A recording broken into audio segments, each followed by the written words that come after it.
J'espère que tu as la pêche. Alors aujourd'hui, nous allons continuer notre petite cheminée vers le régime paléo.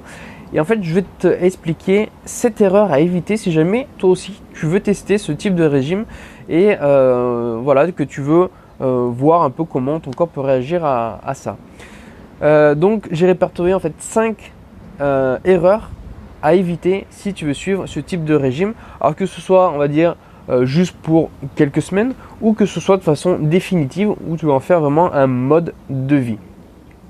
Alors la toute première règle que j'ai recensée, c'est de ne pas être un ayatollah du régime paléolithique, de ne vouloir faire aucun écart, de vouloir dire moi je suis complètement paléo, toutes vos cochonneries j'en mange plus, c'est fini, et du coup tu risques en fait de t'emprisonner dans un régime qui se veut au final être un mode de vie, un mode d'alimentation que tu devrais en fait appliquer sur le long terme. Et si tu te fermes là-dedans, tu vas te retrouver avec ne plus avoir un cercle social parce que à chaque fois tu vas dire non parce que voilà, le restaurant ne correspond pas à tes objectifs d'alimentation. Et puis tu risques au final de trop être restrictif et d'être trop frustré, et au final tu vas craquer et ça va être encore pire qu'avant. Donc fais en sorte, voilà, si jamais tu veux aller sur ce type d'alimentation, d'appliquer un paléo qui te correspond, peut-être on va dire en appliquant les grands principes et justement en adaptant certains points que toi tu trouves complètement vital pour toi. Par exemple, si tu aimes le fromage et que tu ne peux pas t'en passer, alors ne fais pas un paléo où tu vas justement éviter le fromage, parce que c'est sûr que tu vas craquer, parce qu'on sait tous que c'est tellement bon le fromage, que c'est hyper bon, et une fois que voilà, une personne aime le goût du fromage et vraiment un accro fromage, et si tu l'enlèves, tu vas pas résister très très longtemps. La deuxième erreur à éviter, c'est en fait de vouloir à tout prix chercher la version paléo d'un aliment que tu trouves de façon traditionnelle, en fait dans l'alimentation traditionnelle.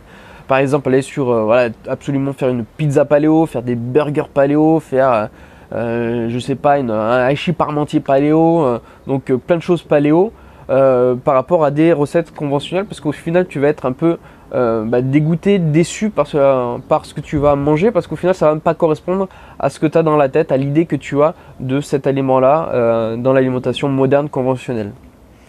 Le troisième point, ça va être en fait, il faut savoir que le régime paléo à la base c'est un régime justement qui est faible en sucre, et ça va être de vouloir de continuer cette lancée vers le sucre et par exemple de privilégier uniquement le sucre de miel et de beaucoup trop en manger, et sinon de manger beaucoup trop de fruits. Donc l'objectif du régime paléo, c'est être également, parce que nos chasseurs-cueilleurs en fait n'avaient pas à profusion de sucre et en manger beaucoup moins, voire quasiment pas, et du coup il faut que tu évites de trop manger de produits qui vont contenir du sucre comme les fruits ou le miel.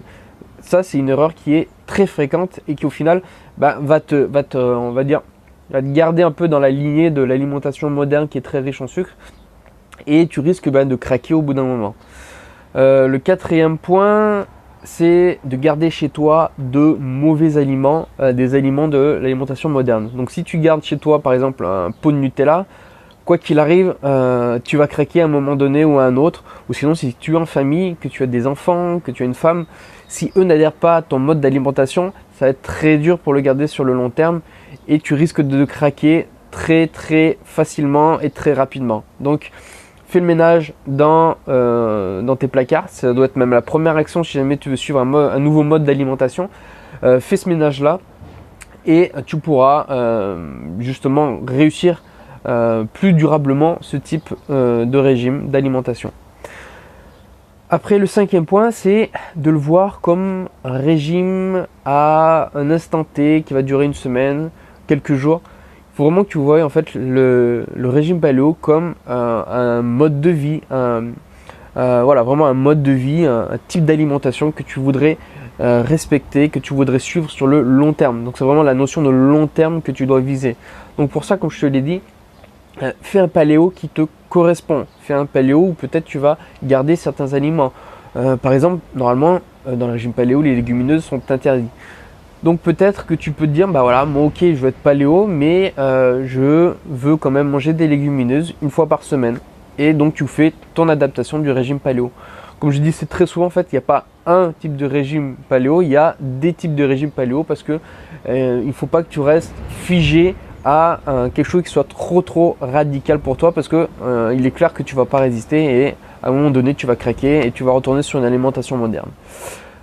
Donc voilà, c'était tout pour les 5 erreurs à éviter dans le régime paléo si jamais tu veux le suivre.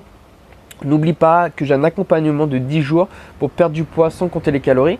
Il faut savoir que je reprends des principes du paléo dans cet accompagnement de 10 jours. Mais moi en fait, voilà, j'ai vraiment adapté le paléo dans mon type d'alimentation. Donc je ne peux pas vraiment dire que je suis un régime paléo. Par contre, j'applique beaucoup de principes du régime paléo comme d'autres types de régimes. Et en fait, je me suis fait ma popote à moi, ma méthode à moi pour perdre du poids en prenant en compte les bonnes choses dans l'alimentation et en éliminant voilà, les mauvaises pour faire justement un mode de vie que je puisse garder sur le long terme et appliquer voilà, très longtemps, plusieurs années, voire à vie. Donc c'est tout pour aujourd'hui, je te dis à très bientôt et en attendant, garde la pêche!